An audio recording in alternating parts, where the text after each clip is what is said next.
말씀 고린도전서 11장 23절에서 26절 말씀입니다. 제가 봉독해 올리겠습니다.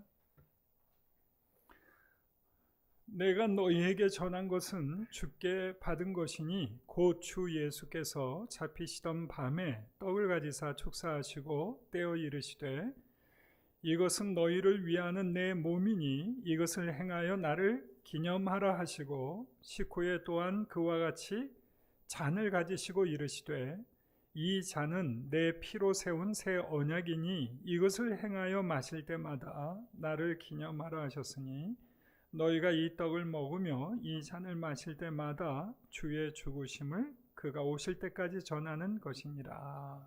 아멘. 그럼 우리 지난주에 고린도 교회에 깨어지고 분열된 성찬 식탁 이야기를 좀 같이 나눴었습니다. 이 세상 기준으로 형제들을 서로 판단하고 저울질하는 그런 식탁이었죠. 그래서 사도 바울로부터 이런 것은 주의 잔이 아니다, 이것은 주의 만찬이 아니다 라고 하는 선언을 들어야 했던 식탁이었습니다. 그리고 우리는 정직하게 그 식탁 앞에서 우리가 하나 배우고 또 인정하게 된 것이 있습니다. 그 고린도 교인들의 병들었던 그 시선, 서로를 자꾸 저울질하고 세속적 가치로 이렇게 서로 저울질했던 그 병든 시선은 사실 그들만의 문제가 아니라 우리 모두의 문제고, 그리고 우리 힘으로는 고칠 수 없는 문제다라고 하는 것을 우리가 지난 시간에 살펴보았습니다. 자, 그러면 어떻게 해야 하느냐 하는 거예요. 그러면 우리가 사람을 대할 때 진심으로 대하지 못하고 세속적 잣대로 자꾸 이렇게 하고 그 잣대에 걸맞게 이제 차별을 가지고 서로 대하는 이런 우리의 태도, 이런 것들을 어떻게 해야 되는가? 이 물음을 안고 우리는 지난 한 주간을 보냈습니다. 오늘 그 답에 대해서 사도 바울의 이 본문을 가지고 한번 생각해 보려고 합니다. 오늘 본문은 그 답을 세 가지로 우리에게 답을 해줍니다. 바울은 고린도의 분열된 식탁 문제를 해결하기 위해서 어떤 새로운 무슨 신앙 규칙 이런 것들을 만들지 않습니다. 오늘 23절에 보니까 내가 너희에게 전한 것은 주께 받은 것이니 라고 하면서 주님의 식탁으로 우리들을 이끌어 갑니다. 오늘 본문은 성찬 때마다 오늘 우리가 살펴볼 이 본문은 우리가 성찬 때마다 자주 들었던 그 본문이기 때문에 굉장히 익숙하긴 하지만 마치 이 말씀을 처음 들으시는 것처럼 오늘 이 본문을 다시 한번 낯설게 조금 이렇게 마음을 담아서 한번 바라보시면 좋겠습니다. 바울은 주님께로부터 받은 것을 언급하면서 이렇게 말합니다. 곧 주 예수께서 잡히시던 밤에, 이렇게 말을 해요.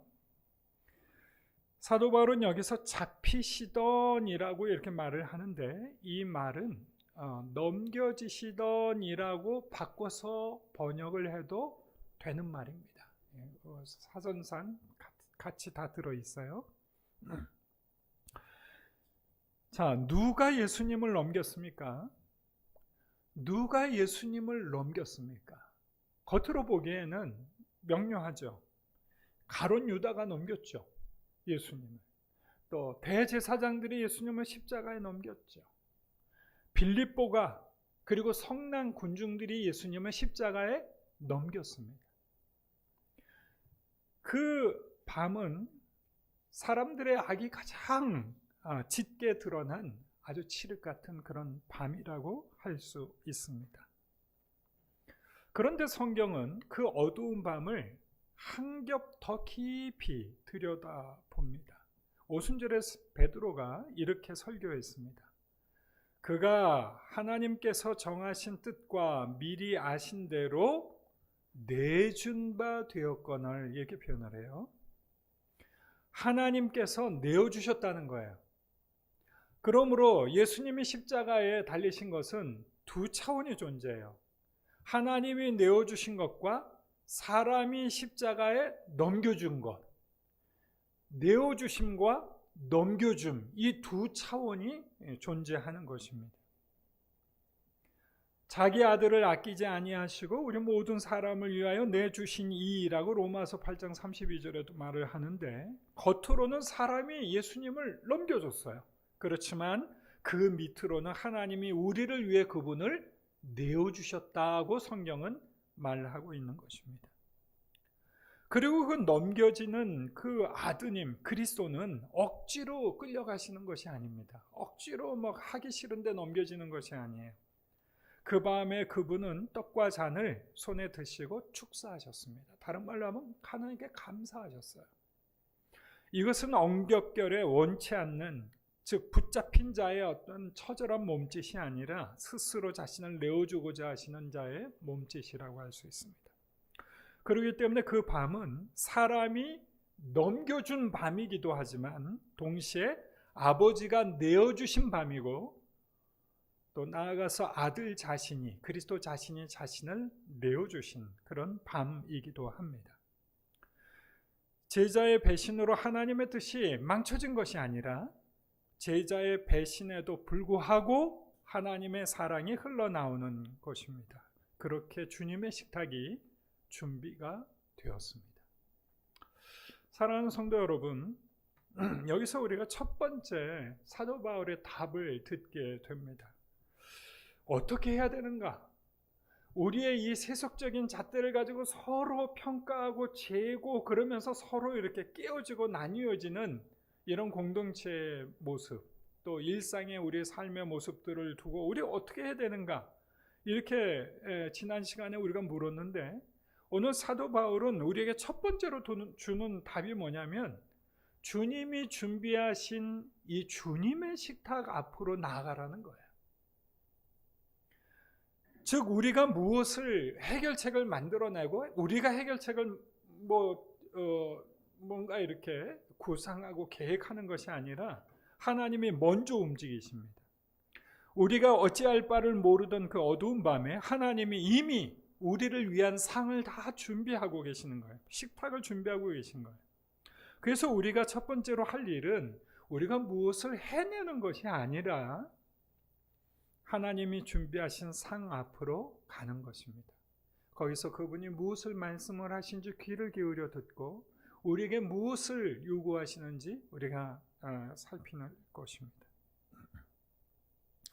이렇게 준비된 식탁에 그 밤에 둘러앉은 제자들이 있었습니다. 거기에서 그 제자들의 면면을 살펴보면 하나같이 그 주님의 식탁에 앉을 만한 합당한 자들이 아니었어요. 거기에는 그분을 팔 가룟 유다가 있었습니다. 거기에는 곧 3번 부인하고 모른다고 부인할 베드로가 그 자리에 앉아 있었습니다. 거기에는 자기 목숨을 위해서 도망칠 제자들이 거기에 다 앉아 있었습니다. 주님과의 친밀한 교제를 나누는 이 식탁에 참여하기 위해서 합당한 사람이 있었는가? 아니요. 그렇지 않습니다. 사람들의 얼마나 자격이 없는가? 이 주님의 식탁, 주님의 은혜의 식탁에 주님과 교제하는 그 교제 자리에 나오기에는 얼마나 사람들이 자격 없는가 하는 그 사람들의 자격 없음이 가장 밑바닥까지 드러난 그런 밤이었습니다. 그러나 동시에 한편으로는 하나님의 그런 우리들을 향한 하나님의 내어주심이 또한 깊이 드러나는 밤이기도 한 것이죠. 자, 여기서 우리 마음을 다시 한번 정직하게 들여다보기 원합니다. 우리도 성만찬을 참여하거나 또는 예배당 앞에 나올 때, 기도의 자리에 앞으로 나올 때 우리 하나님의 은혜의 보좌 앞에서 너무나 자주 우리 자신의 자격을 따지곤 합니다. 성찬상 앞에 설 때마다 우리는 이런 생각이 들어요. 성만찬상이 이렇게 가까이 오게 되면 우리 마음속에 어떤 생각이 드는 거 아니? 나는 지난주에 성만찬 받기에 좀 이렇게 부족함이 없이 좀 잘 살았나 어땠나 이건 이제 돌아보기 시작하는 거예요. 그래서 어떤 주에는 그래, 나는 오늘 성만찬 받기에 그래도 뭐 크게 부끄러운 일은 없었지. 그런 대로 잘 했으니까 나는 떳떳이 이 성만찬을 받을 수 있어. 이렇게 생각하기도 하고, 또 어떤 주에는 나 같은 사람이 이 성만찬을 받아도 되나? 먹고 마시면 자기 죄를 먹고 마신다고 목사님이 그러셨는데, 이거 내가 이런 심령을 가지고 와서 성만찬에 참여해도 되나? 이렇게 우리 자신을 또 그렇게 아주 주눅들어서 바라보기도 합니다. 이 두 가지 모습이 이전에 우리 전주에 살펴봤던 고린도 교회의 어떤 형제들이 정말 가난하고 사회적으로 신분이 낮았던 형제들을 가볍게 보면서 자기들끼리 자격이 있다고 생각하면서 마음껏 먹고 마셨던 그런 모습을 생각한다면 사실 이런 우리의 모습도 그것과 크게 다르지 않아요.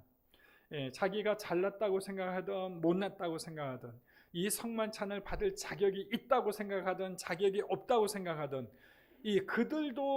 그들이나 우리나 별 차이가 없다는 말이에요. 왜 차이가 없느냐?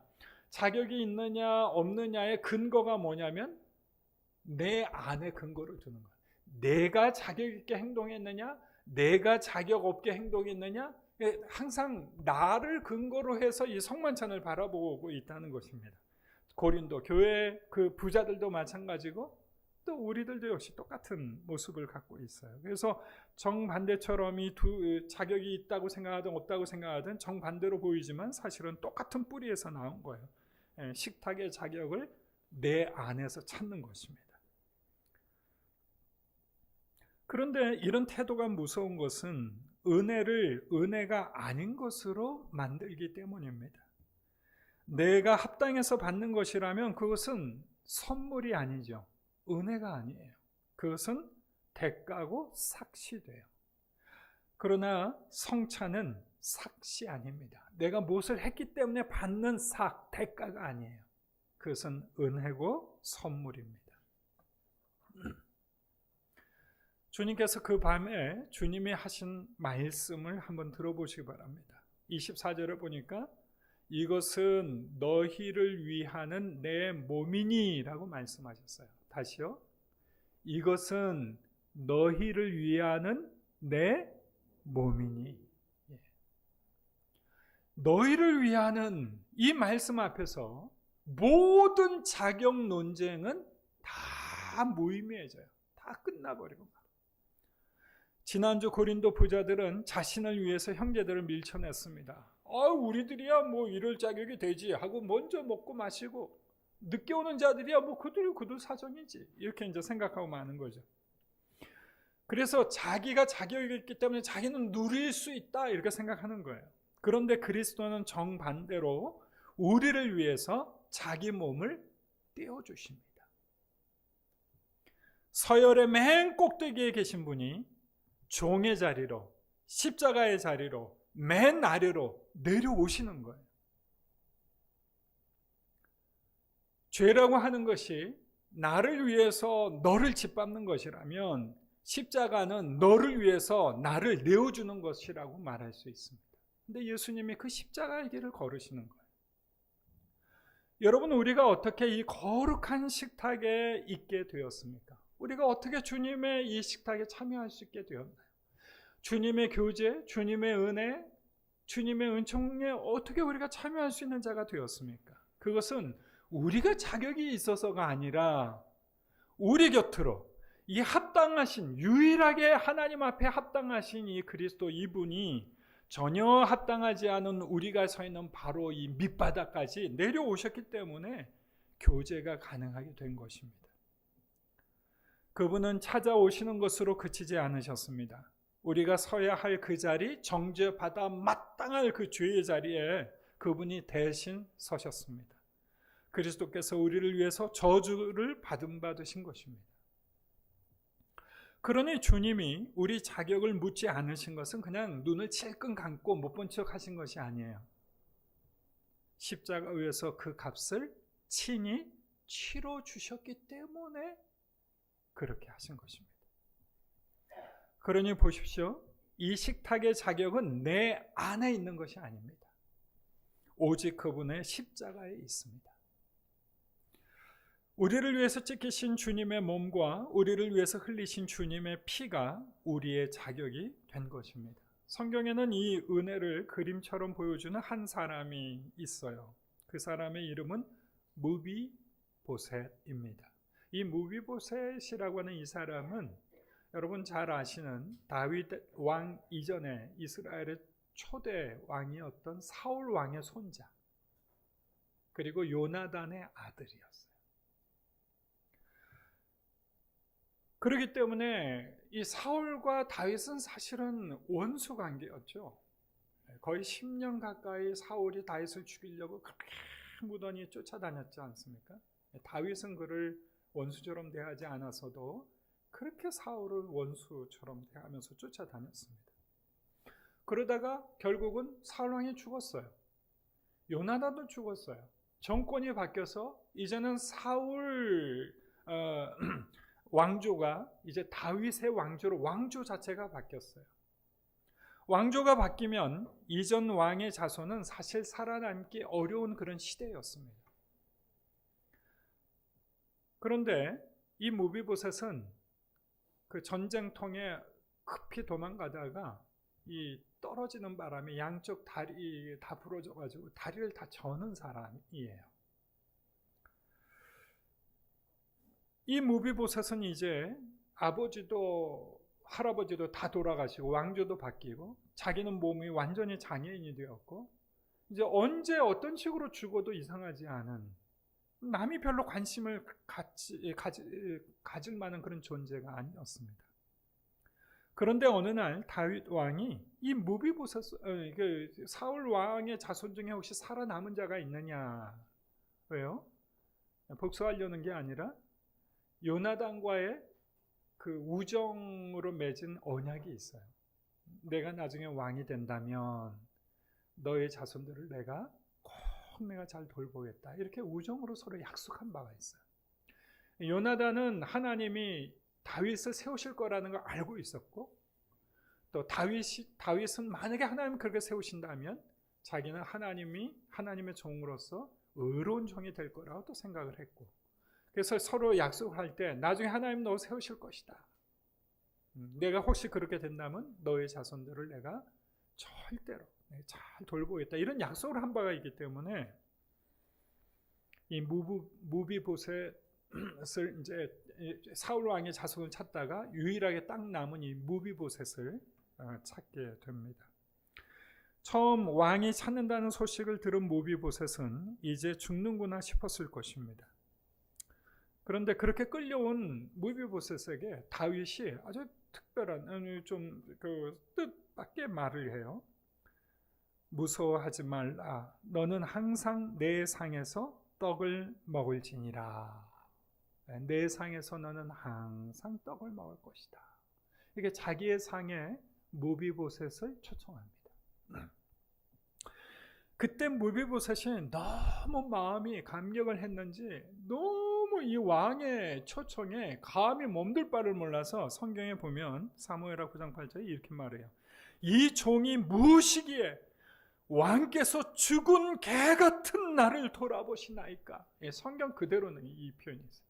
죽은 개 같은 나를 돌아보시나이까, 이렇게 말을 해요.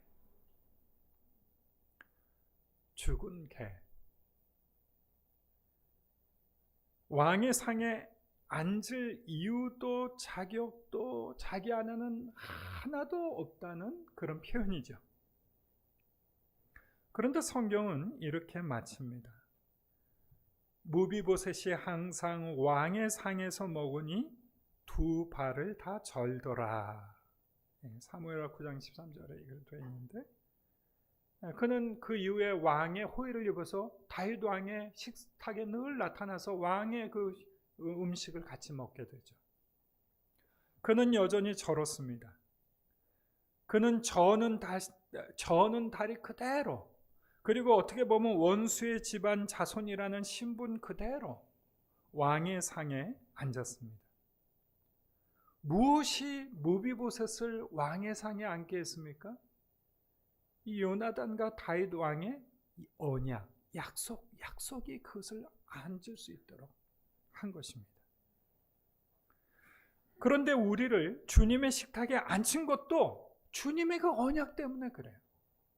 이 잔은 내 피로 세운 새 언약이니 주님 그러셨어요. 우리가 하나님의 상에, 주님의 상에 감히 나아가서 주님과 교제할 수 있는 은혜를 누릴 수 있는 이유가 뭐냐? 우리를 위해서 값없이 십자가를 지시고 우리를 당신의 자녀로 삼아주시겠다는 그 언약의 말씀 때문에 우리가 무비보셋처럼 하나님의 사랑의 상 앞에 나아가서 같이 먹고 마실 수 있는 것입니다. 그렇기 때문에 여기서 우리가 두 번째 답을 붙들 수 있습니다. 우리가 가진 병의 정체가 뭐라 그랬습니까? 죄로 얼룩지고 오염된 영혼이 문제고 그 결과로 사람의 값을 세상 잣대로 먹이는 것이 우리의 질병이다 말씀드렸어요.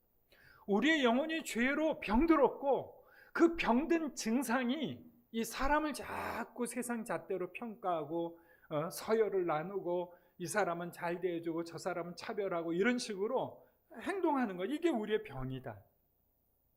근데 문제는 뭐냐면 이 병을 어떻게 그럼 치료하느냐, 이렇게 사람 봐가면서 대하는 게 아니라 한 사람 한 사람을 다 귀하게 여기는 이 태도를 어떻게 우리가 가질 수 있느냐, 이 병을 어떻게 치유하느냐, 이것은 우리가 행동을 조심한다고 해서 고쳐지는 게 아닙니다.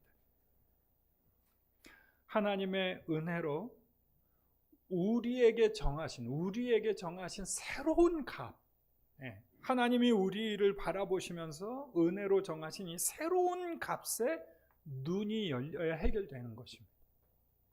어느 날 보니까 하나님이 나도 귀히 여겨주시네, 저 사람도 귀히 여겨주시네, 저 사람도, 여기 눈이 열려야 돼.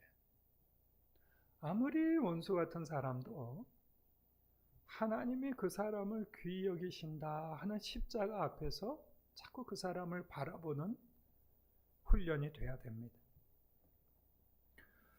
그럴 때 해결이 돼요.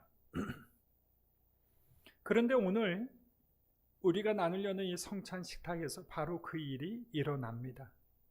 잠시 후 여러분은 서로에게 이런 말씀을 전하고 또 듣게 될 것이에요. 이것은 당신을 위한 주님의 몸입니다. 이것은 당신을 위한 주님의 피입니다.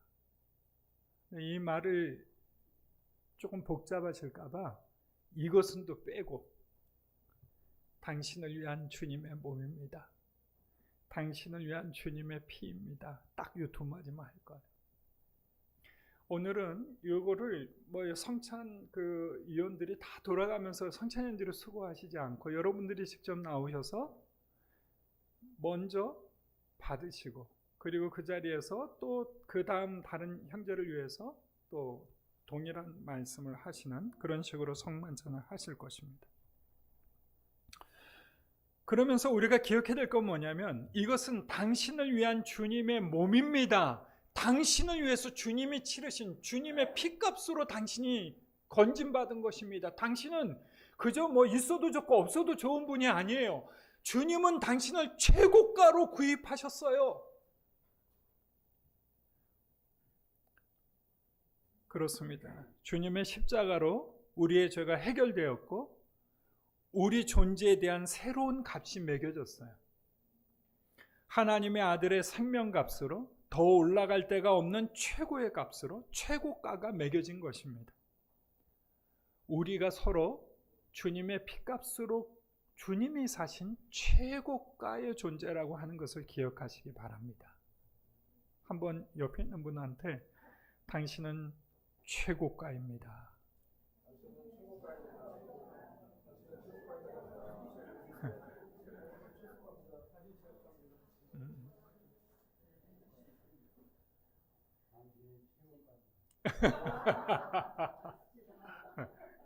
감사합니다. 여러분, 주님은 우리를 최고가로 사셨어요. 여러분 그 사실을 잊지 마시기 바랍니다. 사실 우리가 다른 사람들을 자꾸 저울질하는 이유가 뭔지 아세요? 내 자신이 얼마인지를 잘 몰라서 그래요.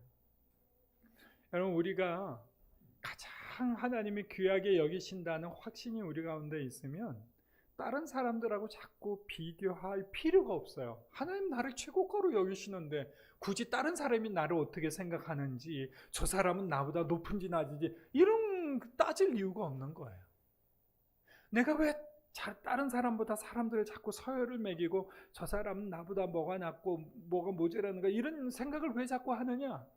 주님께서 나를 십자가에서 최고가로 나를 매기셨다고 하는 사실을 자꾸 잊어버리기 때문에 그렇습니다.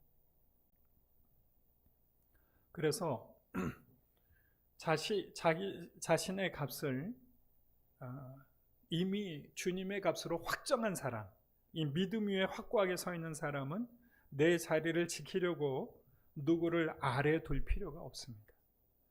자기 값을 최고로 받은 사람은 타인을 값으로 재면서 비교하거나 경쟁할 필요가 없습니다.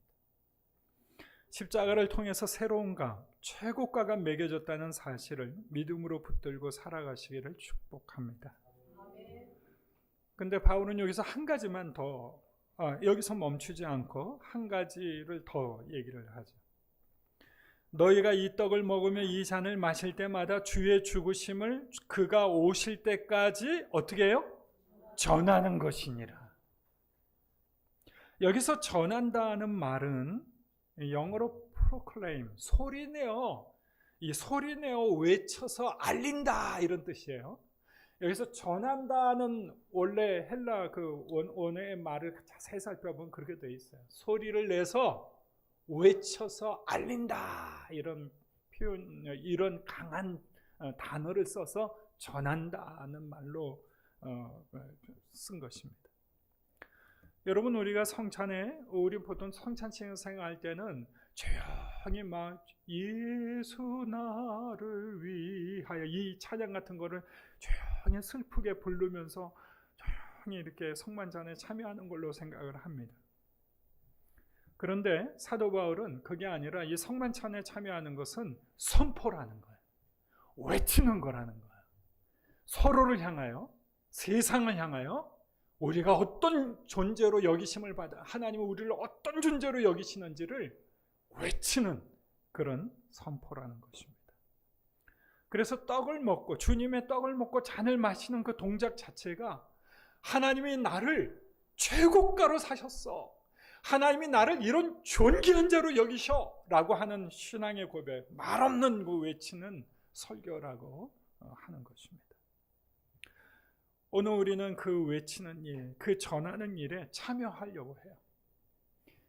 평소 같으면 목회자가 또는 성찬위원들이 그냥 다 이렇게 조용히 침묵하는 가운데 했을지 모르지만 오늘은 이 성경 말씀을 따라서 우리가 여러분 받으실 때는 장로님이나 여러분들 또 순서 형제님들이 이따가 보시겠지만 한 분씩 나오셔서 받으시고, 그리고 그분이 다시 떡을 지시고 난 다음에 당신을 위한 주님의 몸입니다, 또 포도주를 당신을 위한 주님의 피입니다, 이 두 마디를 하면서 외치는 거예요.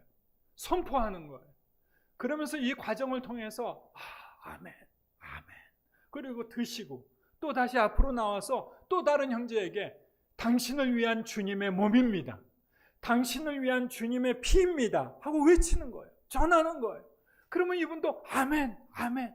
그래서 여러분들 모두가 다 이 앞에 한 번씩 나오셔서 당신을 위한 주님의 몸입니다, 당신을 위한 주님의 피입니다. 이 말이 복잡하시면 아시죠? 그러면서 이렇게 주셔도 되니까 너무 부담 느끼지 마시고 정 말이 안 나오면, 앞에 나오면, 이 앉아서 있을 때는, 군중 속에 있을 때는 그 하나도 어렵지도 않아요. 이것은 주님의 몸입니다, 이것은 주님의 피입니다. 아니 그 주님의 몸과 피를 우리가 기억하면서 성만찬을 하는 것이니까 그렇게 우리가 가르쳐준 대로 우리는 전하는 건데, 이 말이 안 하다가 앞에 나와서 하시려면 입이 안 떨어지실 때가 있어요. 이것은 그리고 막 복잡하실 때가 있어요. 정 복잡하시면 아시죠? 그리고 그냥 지나가세요. 옆에서 다 도와주시겠지만, 그러나 하실 수만 있으면 해보세요. 여러분 손을 이렇게 들어보세요. 당신을 위한 주님의 몸입니다. 당신을 위한 주님의 피입니다. 간단하죠? 예. 어렵지 않죠? 예. 반복해서 전하는 거예요. 자신에게, 공동체 형제 자매들에게. 왜요? 나는 최고가로 주님이 십자가에서 나를 피값으로 나를 사주셨는데, 하나님의 자녀 만드시려고 나를 최고로 비싼 값을 지불해서 나를 사주셨는데, 이거를 한번 참석하면서 쉽게 잊어버릴 수 있어요. 근데 주님 오실 때까지 반복해서 성만찬을 할 때마다 이것은 당신을 위한 주님의 피입니다.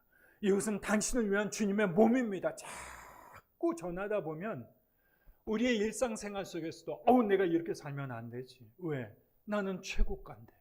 나는 주님의 피값으로 사신 그런 귀한 존재인데 내 이런 식으로 살면 안 되지 하고 자꾸 우리의 삶을 되돌아볼 수 있게 되는 것이죠. 그래서 우리는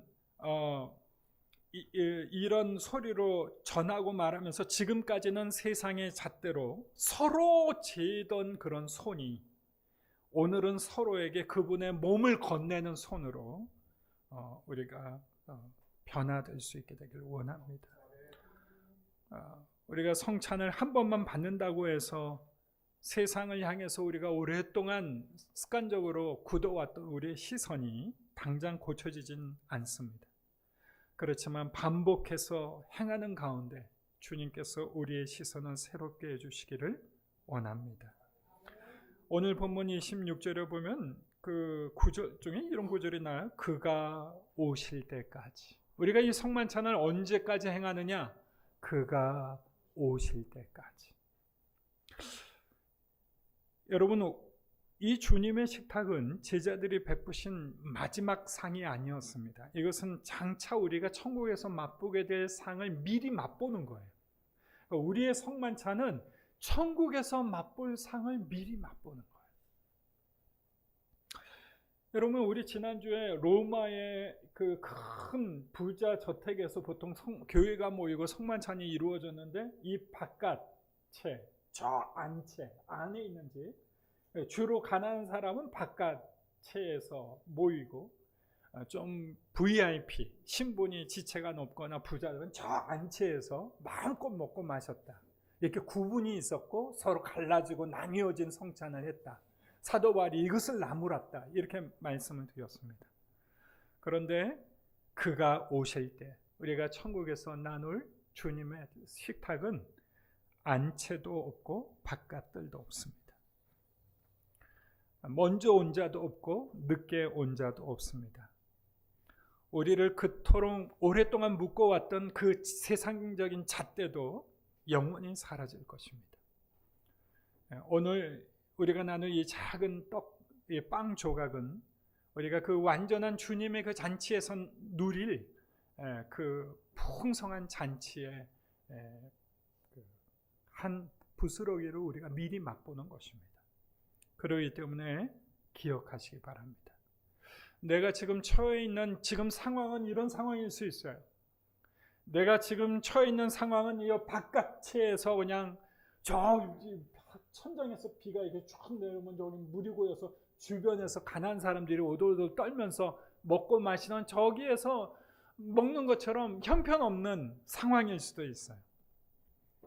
그렇지만 이 상황이 마지막은 아닙니다. 우리를 위해 몸을 찢으신 그리스도께서 반드시 그 잔치자리에 우리를 데려가실 거예요. 그렇기 때문에 오늘 우리들 중에 삶이 때로는 힘들고 고단하고 굉장히 핍절한 분이 계실 수 있어요. 우리가 겉으로는 다 고백하지 못해도 야, 내가 참 이렇게 살아야 되나? 이런 고통 속에 있는 분이 계실 수 있습니다. 왜 이런 일이 나에게 있는지 아무리 물어도 답이 없는 분도 계실 것입니다. 근데 주님께서 우리에게 이 왜 그런지를 뭐 잔뜩 설명하시는 것보다 주님께서 이 그 칠흑 같은 밤의 제자들에게 하신 일은 딱 한 가지예요.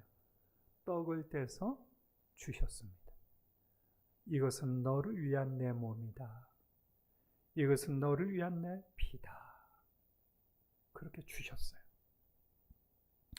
기진하여 죽기를 구했던 엘리야에게 하나님이 하신 일도 그것이었습니다. 천사를 보내어 조용히 어루만지시면서 먹이셨죠.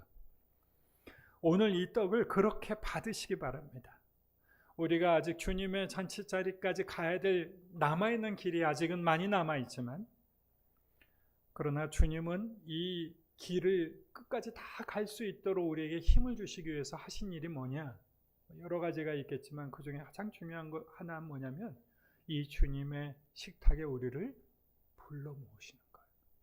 그리고 당신의 사랑이 가득 배어 있는 그 빵과 포도주로 우리로 위로하시고 격려하시고 믿음을 새롭게 하시는 것입니다. 염려하지 마라. 너는 내 자녀다. 염려하지 마라. 너는 내 생명값으로 산 내 소중한 자녀다. 내가 너와 함께 있다. 그것을 일깨워 주시는 거예요. 사랑하는 성도 여러분, 오늘 우리는 이 주님의 답을 세 가지로 다시 한번 들었습니다. 하나님은 먼저 우리를 위해서 상을 준비하세요. 그리고 그 상에서 우리 값이 다시 새롭게 매겨집니다. 그리고 그 상의 반복에서 나와 받은 값을 서로에게 건네는 동안 성령께서 우리 눈을 치유하시고 고쳐주십니다. 사도 바울도 이렇게 증거했습니다. 우리가 다 수건을 벗은 얼굴로 거울을 보는 것 같이 주의 영광을 보매, 주의 영광을 보매.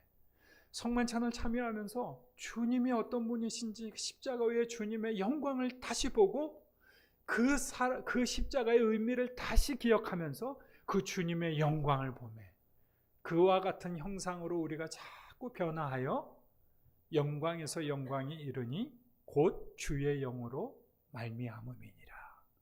우리가 성만찬을 행하면서 그리스도를 다시 묵상하고 그분을 만지고 그분을 내 마음속에 새기면서 성령께서 우리 마음속에, 우리 생각에, 우리의 시각에 변화를 가져오신다는 고 사도 바울은 우리에게 선포하고 있습니다. 성만찬에 참여하시면서 주의 성령이 우리 눈을 열어서 주님의 사랑을 보게 하시고 또 주님께서 정해주신 최고가를 기억하게 해주시는 시간 되시기를 예수님의 이름으로 축복합니다. 자, 우리 성만찬을 잠깐 하겠습니다. 성도 여러분, 오늘 우리는 주님이 친히 준비하신 식탁 앞에 섰습니다. 다윗의 식탁에 불림을 받았던 무비보셋처럼 우리 안에는 이 거룩한 상에 앉을 아무런 자격이 없습니다. 이 식탁은 우리의 어떠함이나 지난주에 내 삶의 성적표가 어떠했는가를 가지고 앉는 자리가 아닙니다. 오직 십자가에서 찢기신 주님의 몸과 흘리신 피로 세우신 그 새 언약만이 우리의 유일한 자격입니다. 세상의 잣대로 서로를 판단하던 병든 시선을 십자가 앞에 내려놓고 우리를 최고가로 매겨주신 주님의 십자가를, 주님의 사랑을 의지하여 이 은혜의 자리로 나오시기 바랍니다. 주님께서 이 성찬을 제정하시던 밤에 말씀을 대언하겠습니다. 내가 너희에게 전한 것은 주께 받은 것이니 곧 주 예수께서 잡히시던 밤에 떡을 가지사 축사하시고 떼어 이르시되 이것은 너희를 위하는 내 몸이니 이것을 행하여 나를 기념하라 하시고 식후에 또한 그와 같이 잔을 가지시고 이르시되 이 잔은 내 피로 세운 새 언약이니 이것을 행하여 마실 때마다 나를 기념하라 하셨으니. 기도하겠습니다. 은혜로우신 하나님 아버지, 자격 없는 저희를 주님의 식탁으로 불러주시니 감사합니다. 이제 우리가 이 떡과 잔을 나눌 때 성령께서 임재하셔서 이것이 참된 은혜의 방편이 되게 해 주시옵소서. 우리의 굳은 마음과 낡은 시선을 성령의 불로 태워주시고 이 떡과 잔을 먹고 마실 때마다 주님의 생명이 우리 안에 흘러넘치게 해 주시옵소서. 우리를 온전한 사랑의 공동체로 빚어 주실 것을 믿으며 우리 주 예수 그리스도의 이름으로 기도드립니다. 아멘.